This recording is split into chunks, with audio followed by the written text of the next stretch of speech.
Stage पर आया और आप लोग जो है वह हल्ला मचा रहे हैं। मैं तो 10 मिनट पहले स्टेज पर है। आप क्या बोले कोई? अब बोले क्या? घड़ी देखे तो 5 बजने में 5 मिनट। अब 5 मिनट तक डांटता रहा। कहा हाँ अब आप लोग अपनी घड़ी देखिए। तो सब ने देखा 6 बज गया। कहा देखिए 5 बजने से 10 मिनट पहले मैं स्टेज पर आया और 6 बजे तक आपको जादू दिखा दिया। मैं जा रहा हूं, मेरा समय पूरा हो गया। तो अब वहां देखिए क्या है, कोई घड़ी घुमाया किसी का? उस प्रकार का जो भान है ना, वही उसका कर्तव्य, वही उसका कर्तव्य है। आपको भान करा दिया 10 मिनट जो है वो पहले, और उसने कहा कि हमने 1 घंटा आपको जादू दिखा दिया। 1 घंटा जादू दिखा दिया, हमने जैसा वचन दिया था उसको पूरा कर लिया। अब मैं जाता हूं, आप लोग घर जाइए। तो उसमें जितनी चीज हुई उसमें भाने तो है ना, और क्या है? घड़ी तो चल रही है, पर सबको क्या दिखा कि वो 5 बजने में 10 मिनट कम है। और फिर जब उसने कहा तो सबको 6 बजा हुआ दिखा उसी में। तो उसी में एक ही में दिखा कि 2 में दिखा? अब वो सच्चा था दिखना कि वो सच्चा था? बस वो ऐसे है, ऐसे जगत में है। ये जगत की बस खेल ऐसी है।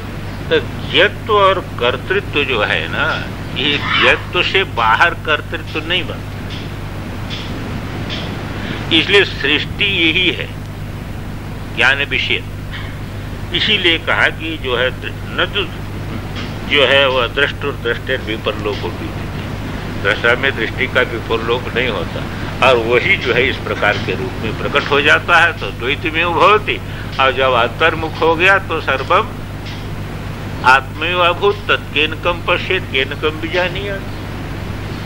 ये जो वेदांत का है, यही इनका क्या है? निमेष उन्मेष। उन्मेष में द्वैत में भवति, द्वैत है नहीं पर द्वैत में भवति। तत्र इतर इतरम पश्येत इतर इतरम विजानाति। और निमेष में क्या है? सर्वम आत्मैवाभूत।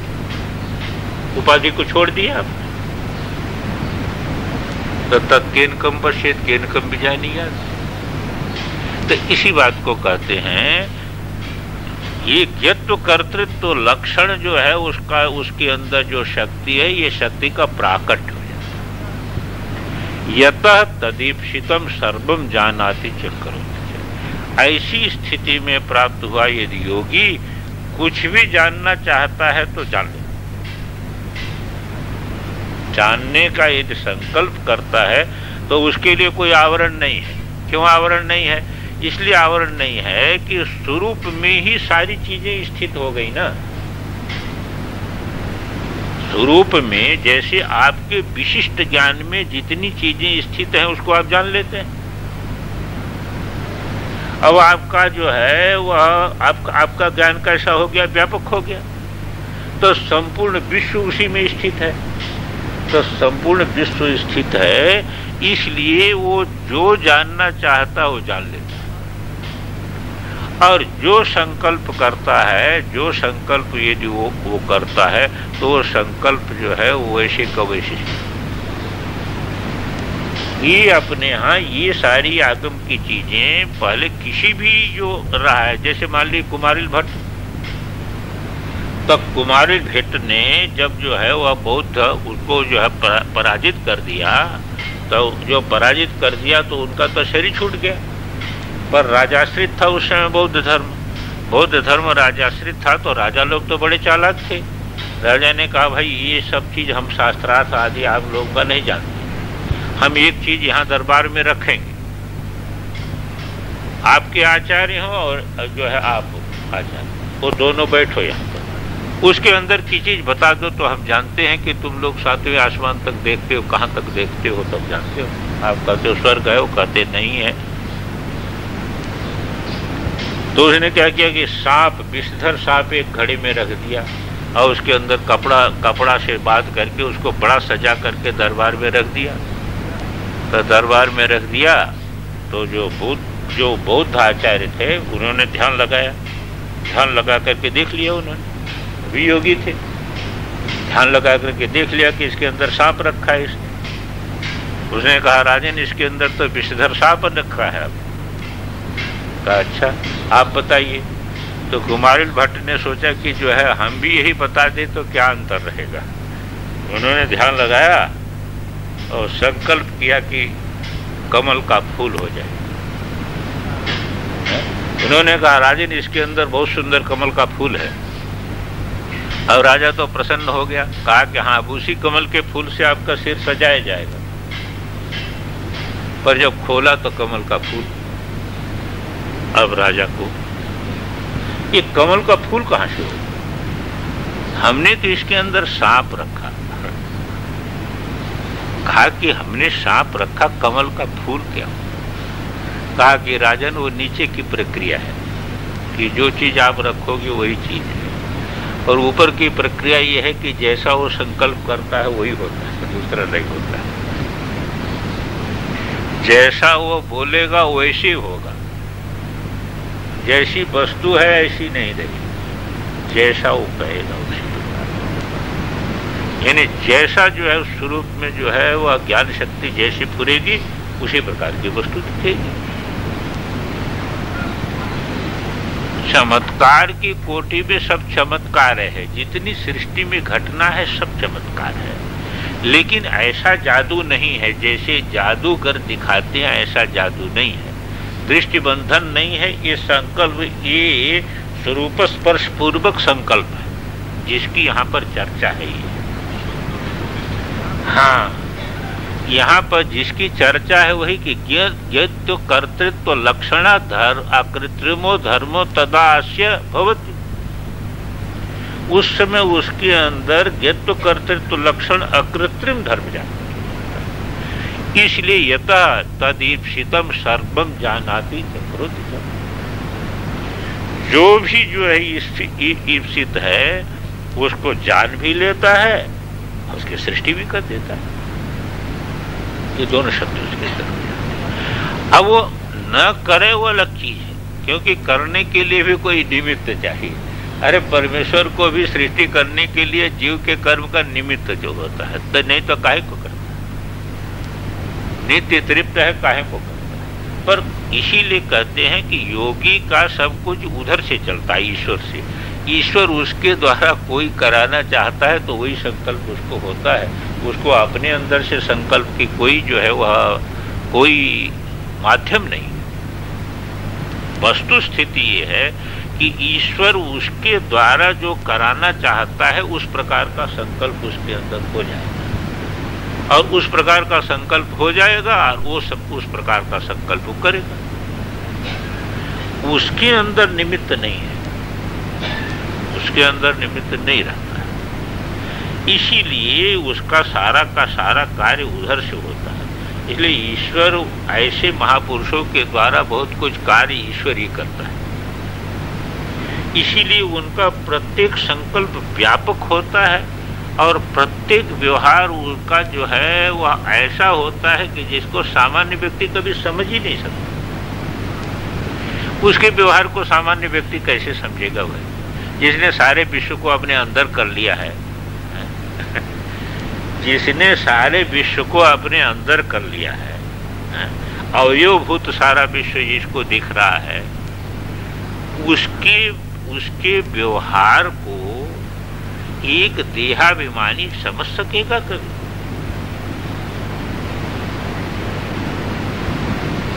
वो तो समझ ही नहीं सकता। इसलिए महापुरुषों के उच्च कोटि के जो महापुरुषों का व्यवहार है, ये व्यवहार सामान्य व्यक्ति कभी भी नहीं समझ सकता। वो तो सारे विश्व को अंदर रख करके उसका व्यवहार है और उधर से हो रहा है उसका। इसलिए उच्च कोटि के महापुरुषों का जो व्यवहार है, उस व्यवहार को सामान्य व्यक्ति कभी भी समझता नहीं और समझ सकता भी नहीं है। कैसे समझेगा? कैसे समझेगा? आप अपने से नीचे स्तर वाले को समझ सकते हैं, पर आप अपने से ऊपर स्तर वाले के विषय में अनुमान भले ही समझ नहीं सकते हैं। सबसे बड़ी समस्या यही है। आपकी बुद्धि से नीचे स्तर में कोई है तो उसको आप समझ लेंगे, झट आप पकड़ लेंगे अपने, चाहे कहे न कहे पर आप पकड़ लेंगे। लेकिन आपकी स्तर से ऊपर स्तर वाला है तो उसमें अनुमान ही कर सकते हैं, आप उसको पकड़ लें। तो ऐसे महापुरुष क्या है कि जिसका विश्वम शरीरम, सारा विश्व ही शरीर हो गया है, अब उनकी ऐसी बुद्धि जो है वह है। तो इस प्रकार की भावना वाले जो महापुरुष हैं उनको कौन समझते, उनको समझ नहीं सकते। तो यहाँ पर कहते हैं यत तदीप्सितम सर्वम जानाति जब करोति च। थोड़ी सी टीका देखिए क्या होता है कि संसार अवस्था में अख्याति है, इसको स्वरूप की ख्याति है नहीं, इसलिए मोहित है। कहाँ मोहित है? वेद्य के प्रति मोहित, वेद्य में मोहित रहता है। तो वेद्य में जब मोहित रहता है तो ज्ञत्व कर्तृत्व, अहम मति जो ज्ञत्व कर्तृत्व है ना, उसको लेकर के खड़ा रहता है। ये कृत्रिम है, ये है कृत्रिम। अब वो कृत्रिम परिमित है, उसकी अहंता उस समय कृत्रिम है, उसकी शक्ति कृत्रिम है, उसकी शक्ति परिच्छिन्न है, परिमित, इसलिए उसकी सोच आदि सभी परिमित है। लेकिन जब अकृत्रिम इसका जो है ज्ञत्व कर्तृत्व लक्षण धर्म, ये स्वभाव है, ये स्वभाव जब प्रकट होता है तो क्षोभ नहीं हो, वो अहंता, जैसे अहंता को इस समय आप देख रहे हैं ऐसी अहंता नहीं रहेगी। वो क्षुभित नहीं अहंता है, वह शांत अहंता है। ये है क्षुभित अहंता। किसी भी उपाधि के साथ जो अहंता होती है वह क्षुभित अहंता होती है, और स्वरूप प्रतिष्ठित अहंता शांत अहंता होती है। इसीलिए पिछले श्लोक में कहा था क्षोभ प्रलीयेत, यदा क्षोभ प्रलीयेत। और क्षोभ का अर्थ टीकाकार ने कहा था अहम इति प्रत्यय भाव रूपो, ये क्षोभ है। लेकिन उस समय कहोगे आप क्षोभ, उस समय क्षोभ नहीं है, क्योंकि परिच्छिन्नता नहीं है, किसी प्रकार की परिच्छिन्नता है नहीं, इसलिए किसी प्रकार का क्षोभ नहीं है। टीका थोड़ी देख लें। यथा तस्मिन प्रलीन क्षोभात्मके काले, जब जो है जिसमें क्षोभ प्रलीन हो रहा है ऐसा काल समझो या ऐसा स्वरूप। यहाँ पर काल इसलिए इन्होंने कहा, स्वरूप क्यों नहीं कहा? क्योंकि स्वरूप में तो वस्तुतः सदा प्रलीन क्षोभ है, स्वरूप सदा प्रलीन क्षोभ ही रहता है ना। पर काल इसलिए दिया कि प्रलीन क्षोभ का क्षोभत्व स्वरूप की अनुभूति नहीं है अभी, और फिर प्रलीन क्षोभत्व स्वरूप में प्रतिष्ठित हुआ तो काल से संबंधित कर दिया, क्योंकि स्वरूप तो सदा प्रलीन क्षोभ ही रहता है। पर्दा सदा अपनी उसी स्थिति में रहता है, चाहे चित्र में बड़े भारी बॉर्डर क्यों न हो जाए, पर पर्दा अपने ठीक स्थिति में रहता है। ऐसे इस समय भी आपका स्वरूप असंसारी शुद्ध ज्ञत्व इत्यादि से युक्त है, भान उसका नहीं हो रहा है, इतने मात्र है। ऐसा नहीं कि स्वप्न में आपको कोई समस्या हो जाती है, ऐसा नहीं, पर समस्या का भान होता है, समस्या होती नहीं है। आप तो शांति से सोए हैं पलंग पर, पेट भरा हुआ है आपका, क्या समस्या है आपको? कमरा भी बंद है, पर कितनी समस्याओं का भान है। लेकिन जब जग गया तो क्षोभ प्रलीयेत, वो क्षोभ मिट जाता है। इसी प्रकार स्वरूप प्रतिष्ठित होता है तो एक क्षोभ जो है, जो अहंकार इसके साथ था ना, वो अब वहां देखो ज्ञत्व कर्तृत्व जो है, ज्ञत्व कर्तृत्व स्वप्न में है, वो ज्ञत्व ही है और कुछ है नहीं, वहां पर कोई अन्य कर्तृत्व है? वो कोई कर्तृत्व नहीं है, बस ज्ञत्व ही कर्तृत्व है। ज्ञान विषयत्व तो हो रहा है, यही सृष्टि है और तो कुछ है नहीं।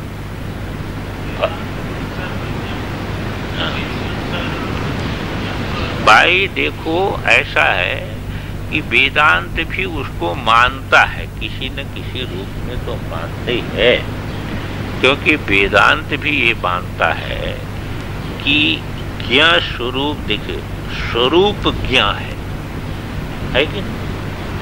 पर उपाधि से जब वह स्वरूप प्रकट होता है तो किसमें से प्रकट होता है? प्राण रूप से और बुद्धि रूप से, है ना? तो प्राण में क्या है? क्रिया है, और बुद्धि में ज्ञान है, पर निरुपाधिक में केवल ज्ञान है।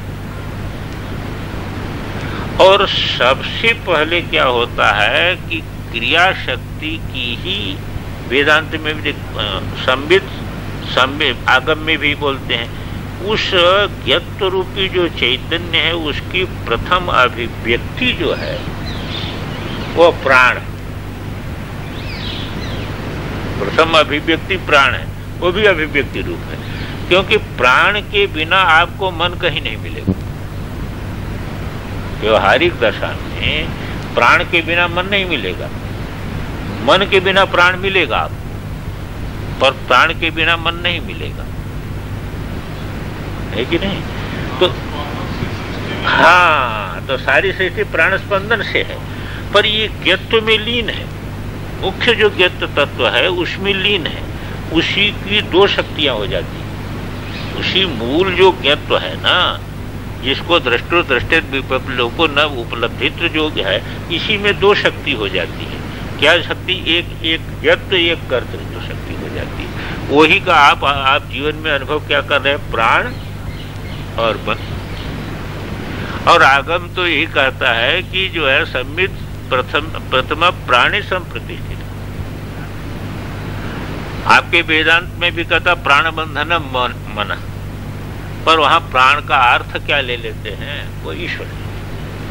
पर श्रुति क्या है? प्राण बंधनम ही सौम्य मन। ये मन प्राण बंधन वाला है। अच्छा, अनुभव में आप देखेंगे कि प्राण की स्थिरता के द्वारा मन में स्थिरता ले आते हैं। योगी क्या करता है?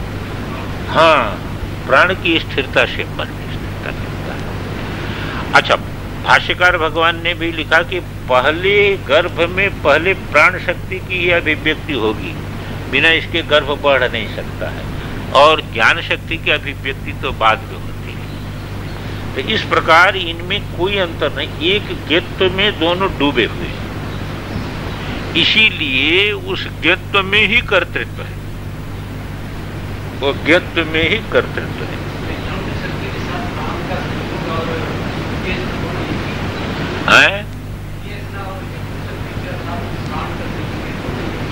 हाँ, दोनों एक मतलब ये है कि जैसे पंखे के आधार से आप विद्युत में पहुंचे या बल्ब के आधार से विद्युत में पहुंचे, बस इतने हैं। भाई आप पंखे को आधार बना करके विद्युत में पहुंचेंगे, तो देखिए इसका भी संबंध विद्युत से उसी प्रकार का है, और बल्ब का संबंध भी उसी प्रकार से। और विद्युत में न प्राणाभिव्यक्ति है, न बल्ब में जो विशेष प्रकाश है न उसकी अभिव्यक्ति, पर ये दोनों वहां पर केंद्रित है। तो वहां पर जो है, वहां का जो स्वरूप है, उसी स्वरूप को उसको ज्ञत्व रूप मानते हैं। ज्ञत्व रूप इसलिए मानते हैं कि हमेशा क्या होता है कि जहां पर ज्ञान प्रकट होता है ना, वहां क्रिया अनुस्यूत हो जाती है, वहां पर अनुस्यूत हो जाती है। जैसे क्या है कि लहर प्रकट हुई, तो ये लहरात्मक ज्ञान होगा है, और लहरात्मक क्रिया हो जाएगी, वो दोनों साथ ही साथ प्रकट होगी। इसलिए ज्ञत्व जो है वो ज्ञत्व की ही दो शक्तियां हैं। वेदांत की दृष्टि से देखेंगे तो स्वरूपभूत ज्ञत्व है, और माया के द्वारा दो चीज प्रकट हुई। इसलिए जो हिरण्यगर्भ रूपी कार्य है वेदांत में, उसके दो शब्दों से उसका प्रयोग होता है, सूत्रात्मा है और हिरण्यगर्भ। जहां सूत्रात्मा उसको कहते हैं वहां प्राण शक्ति को प्रधान बना करके कहते हैं, और जहां पर हिरण्यगर्भ कहते हैं वहां पर ज्ञान शक्ति को प्रधान बना करके कहते हैं। पर ये दोनों एक उपाधि माया से ही तो दोनों का प्रकट हुआ कि नहीं। अब इतने वेदांत में इसमें अंतर है कि जिसको वेदांत एक माया शक्ति कहता है अलग, ये स्वरूप का ही, चेतन का ही स्वातंत्र मानते हैं।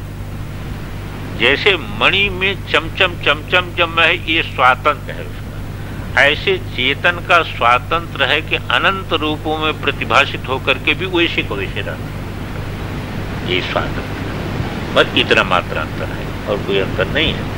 उसको भेद नहीं मानते, शक्ति का भेद नहीं है।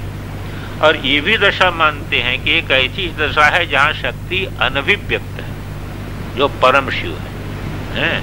और फिर जहाँ से शक्ति की अभिव्यक्ति होती तो शिव, शक्ति, सदाशिव, अब उसमें बहुत कोटि कर दिया उन्होंने, एक एक ज्ञान के आधार पर कोटि कर दिया। सदाशिव, सदाशिव के साथ रहेगा शुद्ध विद्या, फिर ईश्वर, ईश्वर के साथ रहेगी माया, फिर पंचकंचुक आ जाएगा, पंचकंचुक से सम्मिलित होकर के पुरुष हो गया है। अब पुरुष हो गया तो प्रकृति हो गई, प्रकृति हो गई तो प्रकृति का विस्तार 24 तत्व हो गया। इसीलिए कहते हैं कि सांख्य के पुरुष तत्व में कोई पहुंच गया तो प्रकृति अंड से मुक्त हो जाएगा। देखो, प्रकृति अंड से मुक्त हो जाएगा पर माया अंड से मुक्त नहीं हो सकता है, क्योंकि पुरुष भेद तो है ही है। पुरुष भेद है तो भेद प्रतीति से तो मुक्त नहीं हुआ वो। हाँ, प्रकृति अंड से मुक्त हो गया, प्रकृति से पृथक कर लिया, प्रकृति अंड से मुक्त हो गया, पर मायांड से मुक्त नहीं हुआ। और मायांड से भी कोई मुक्त हो जाएगा तो शक्ति अंड से मुक्त नहीं। भेद बुद्धि नहीं रहेगी, इतने मात्र से भी शक्ति अंड, उसमें बीज शक्ति रहेगी। पर सत्य अंड से जब मुक्त हो जाता है तो परम, तब तक ये योगी जो है सत्यांड में है, माने जैसे शिव के अंदर जो शक्ति है उसी शक्ति से सम्मिलित उसका सारा का सारा व्यवहार है, ऐसा मानते हैं। वो समय पर जहां आएगा वहां बताएंगे, लंबी प्रक्रिया है, अभी तो शब्द से सुन लीजिए। इसलिए कहा कि वो काले यत यत ज्ञातुम इच्छति तत्त जानाति और करोति च नान्यदा संसारी अवस्थायाम। पर जब तक उपाधि के साथ ये जो है अपनी अहंता को करके रखा है, तब तक तो भाई जितने पावर है बल्ब में उतने प्रकाश मिलेगा, इससे ज्यादा उसको मिलने वाला संसारी अवस्था में नहीं। ओम पूर्णमदः पूर्णमिदं पूर्णात् पूर्णमुदच्यते पूर्णस्य पूर्णमादाय पूर्णमेवावशिष्यते। ओम शांति शांति शांति।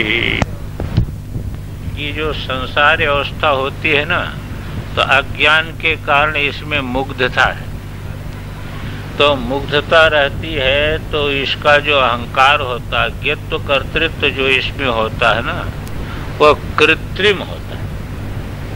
वेद्य को लेकर के, वेद्य पदार्थ को लेकर के ज्ञत्व कर्तृत्व उसमें आता है। क्यों कि प्रमाता अलग हो जाता है, प्रमाण अलग हो जाता है, प्रमेय अलग हो जाता है, तो परिच्छिन्न ज्ञान हमेशा उत्पन्न होता है इस प्रकार का उसको।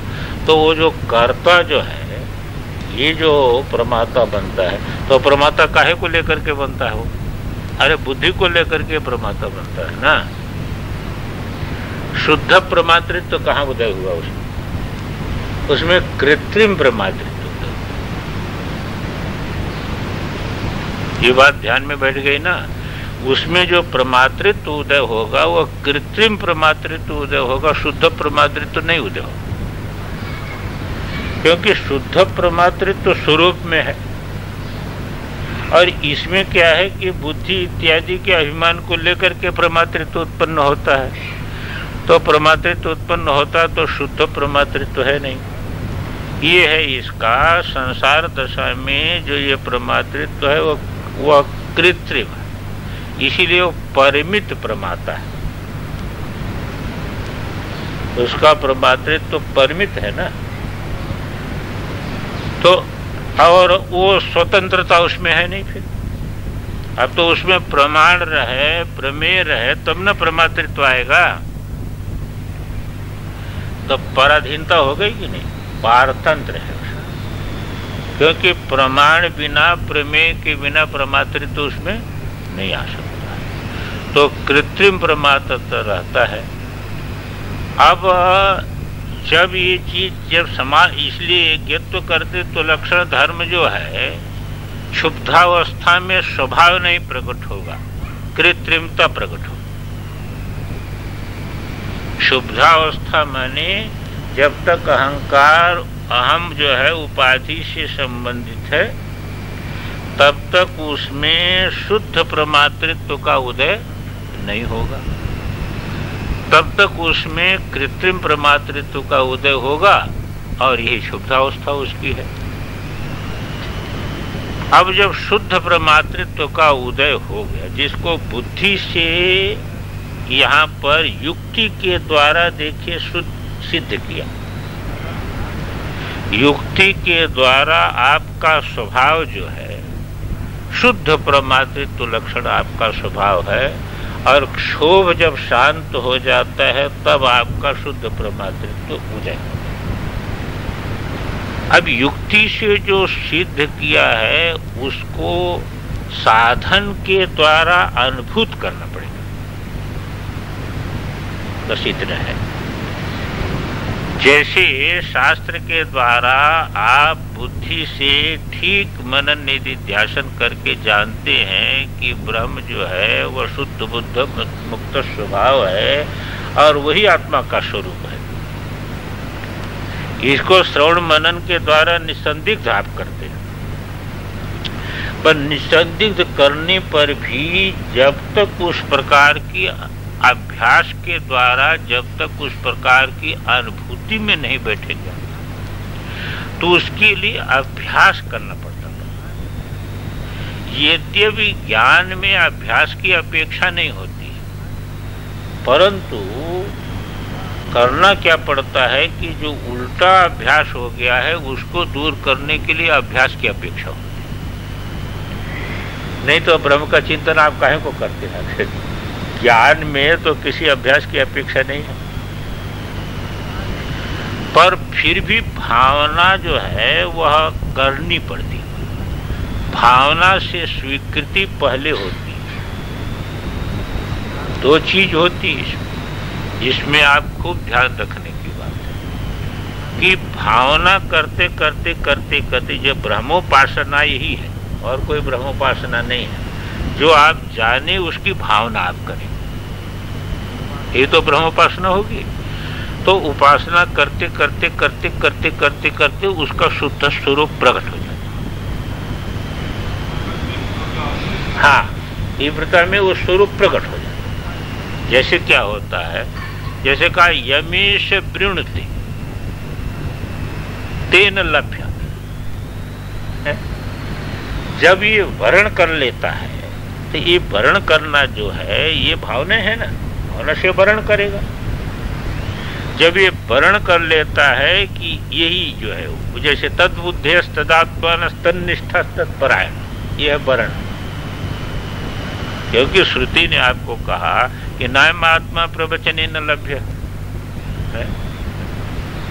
न मेधया न बहुना श्रुति न, लेकिन यमेश वृणुते तेन लभ्य, तस्मै गुम आत्मा विवृणुते तनुष्याम, उसके लिए आत्मा अपने स्वरूप को प्रकट कर देता है। तो ये जो भाव पूर्वक वर्ण है लक्ष्य का, ये क्या होता है, प्राकट्य में हेतु बन जाता है। इसी को आत्म प्रसादात कहा ना, यही प्रसन्नता है उसमें। इसी को कहा कि जो है पहले जब अस्थि उपलब्ध, अस्थि इस करके पहले स्वीकार कर लेना चाहिए, तो तत्व भाव प्रसिद्ध थी, फिर तत्व भाव आप पर प्रसन्न हो जाएगा। तो इस क्रम में है।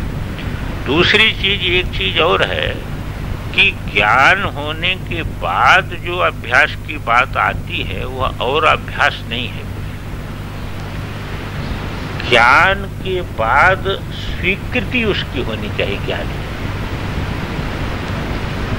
देखिए, स्वीकृति भाव में है, और ज्ञान में प्रधान बुद्धि है और स्वीकृति में प्रधान भाव है। ब्रह्म स्वरूप का आपको प्रकाश होने पर भी आत्म रूप से स्वीकृति होनी चाहिए। ये एक गंभीर चीज है जिसके तरफ जो है, इसलिए शुष्क ज्ञान से जो है वह काम नहीं बनता। वो जो ब्रह्म स्वरूप का आपको ज्ञान है उसकी स्वीकृति होनी चाहिए। और उसको जैसे क्या है, स्वीकृति एक अलग चीज। एक जगह हम देखे कि अब एक हमारा भक्त था तो उसका किडनी दोनों खराब हो गई।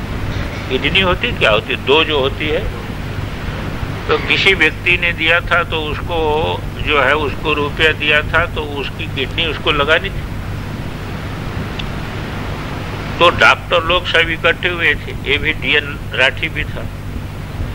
तो हमने वो डॉक्टरों से पूछा कि भाई किडनी तुम लगा देते हो, तो इतनी दवा जो है, इतनी दुनिया भर की दवा क्यों देते हो? तो एक डॉक्टर ने एक बहुत बड़ा रहस्य बताया। उसने कहा कि दवा, इतनी दवा देने में कुछ हेतु है कि जैसे क्या है कि दूसरे शरीर का अंग हम लगाएंगे, जब तक उसको ये जीव स्वीकृत नहीं करेगा कि मेरा अंग है, तब तक वो अवयव कभी भी काम कर नहीं सकता।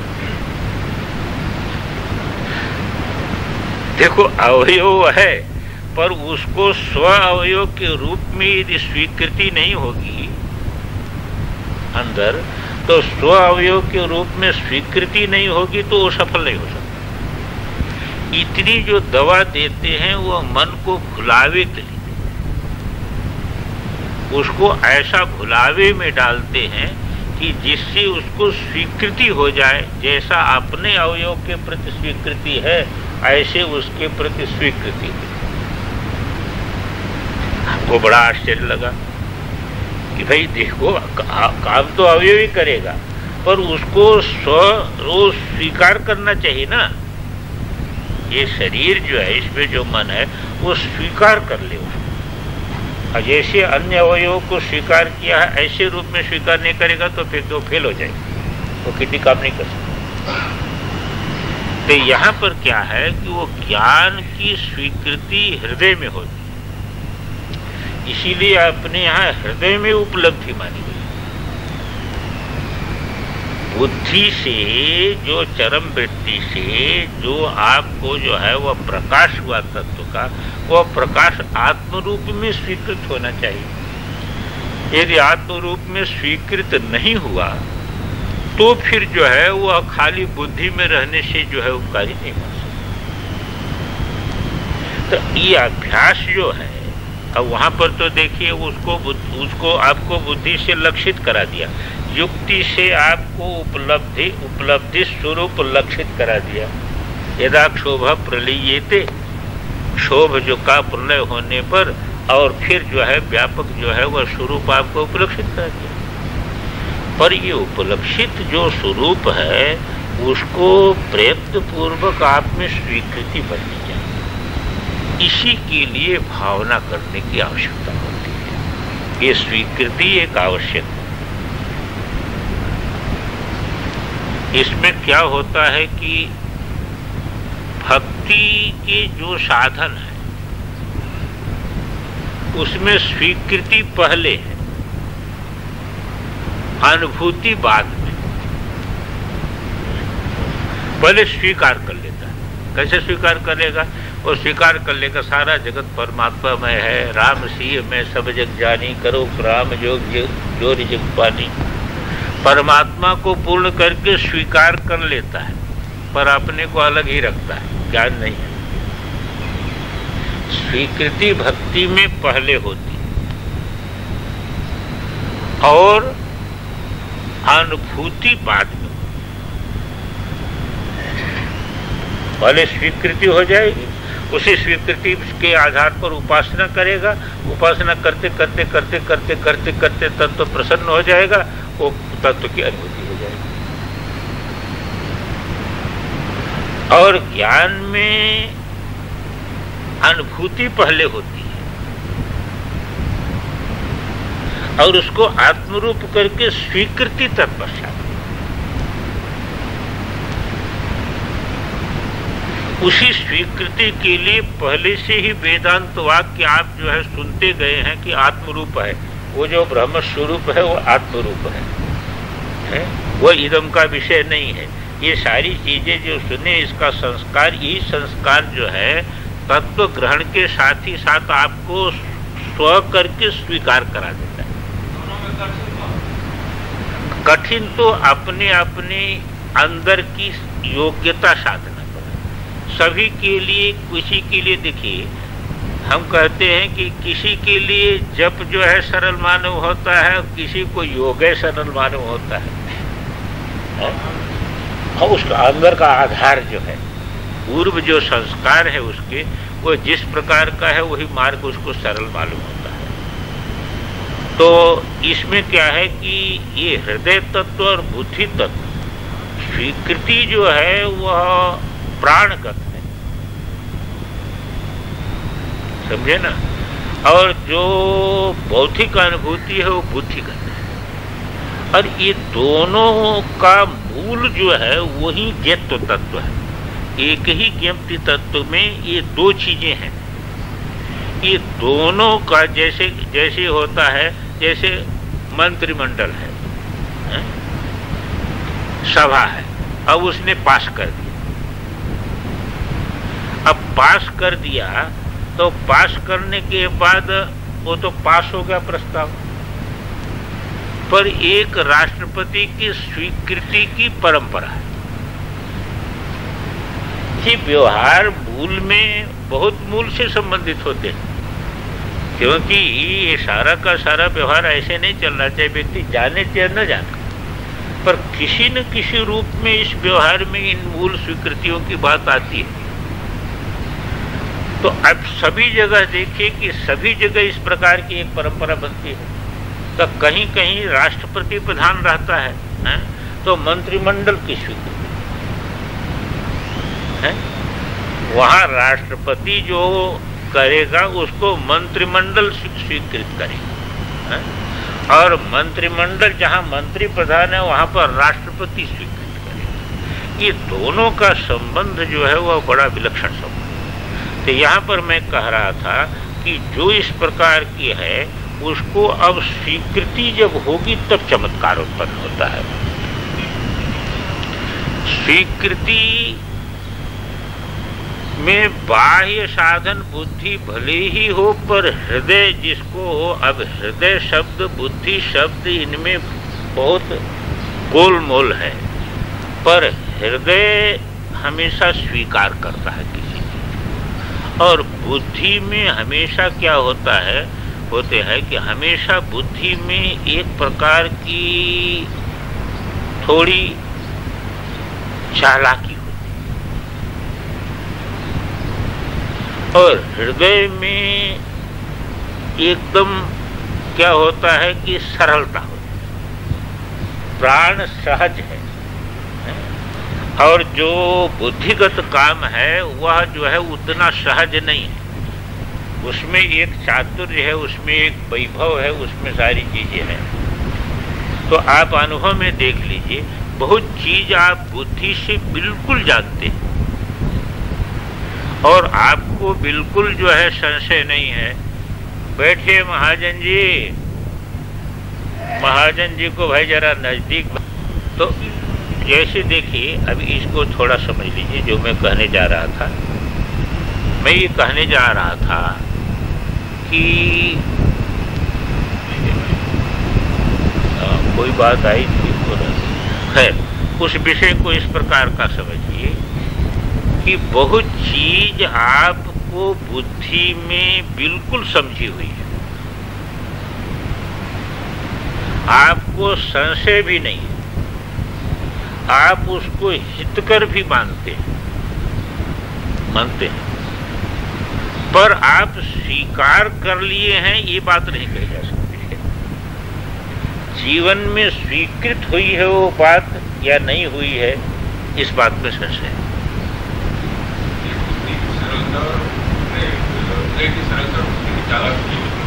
ये चालाकी सरलता तो ये है, ये स्थूल रूप में पहले आप देख लीजिए कैसे देखें। स्थूल रूप में ये बात है कि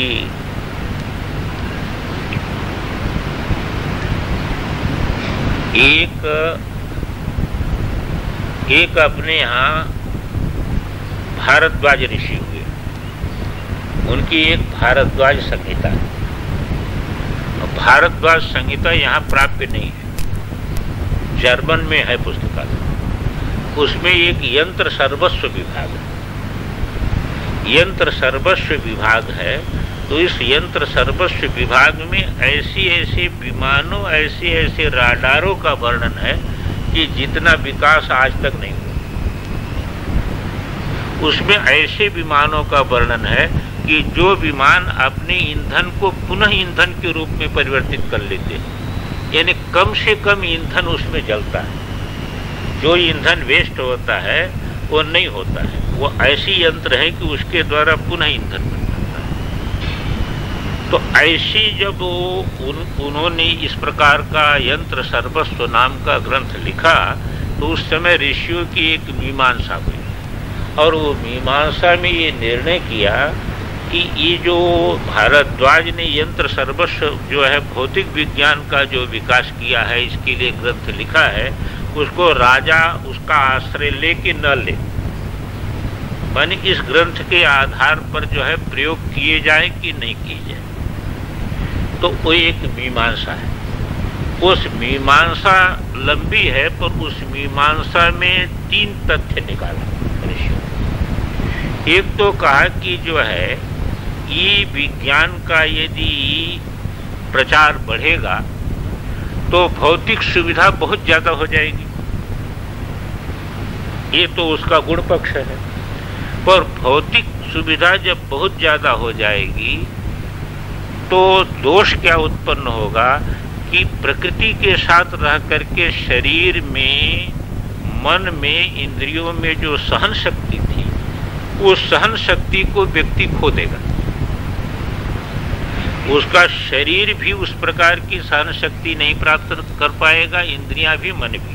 फिर क्या होगा कि बाह्य प्रभाव उस पर बहुत ज्यादा पड़ेगा, रोगी झट हो जाएगा, विक्षिप्त ज्यादा हो जाएगा, चंचल ज्यादा हो जाएगा, क्योंकि बाह्य प्रभाव उस पर ज्यादा है। एक दोष ये आएगा। दूसरा जो है क्या होगा कि बुद्धि बहुत बढ़ जाएगी इसकी। ये विज्ञान जो है बुद्धि को बहुत बढ़ा देगा, बहुत बढ़ा देगा। तो क्या होगा कि उससे दोष क्या होगा कि व्यक्ति हृदय से नहीं बोलेगा, बुद्धि से बोलेगा।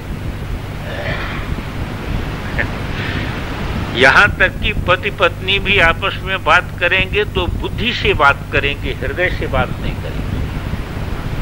ध्यान में, पिता पुत्र भी आपस में बात करेंगे तो बुद्धि से बात करेंगे, हृदय से बात नहीं करेंगे। प्रभावित करने के लिए बात करेंगे।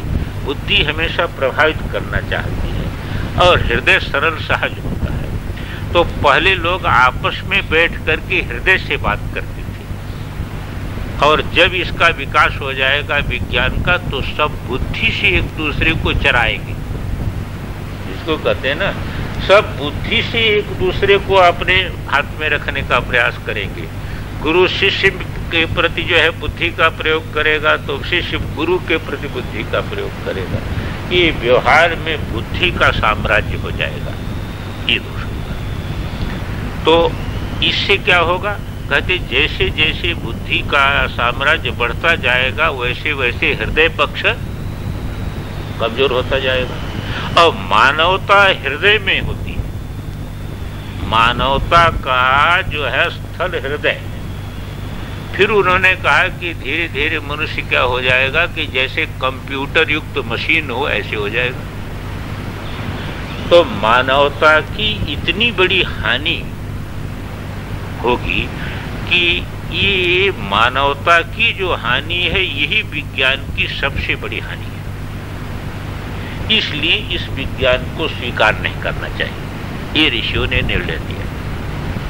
अब देखिए, मैं बाराबंकी में बैठा था, एक व्यक्ति मेरे पास आया, कहा महाराज जो है अब परिभाषा सब चीज की बदल गई, तो आप लोगों को भी सब परिभाषा बदलनी चाहिए शास्त्री।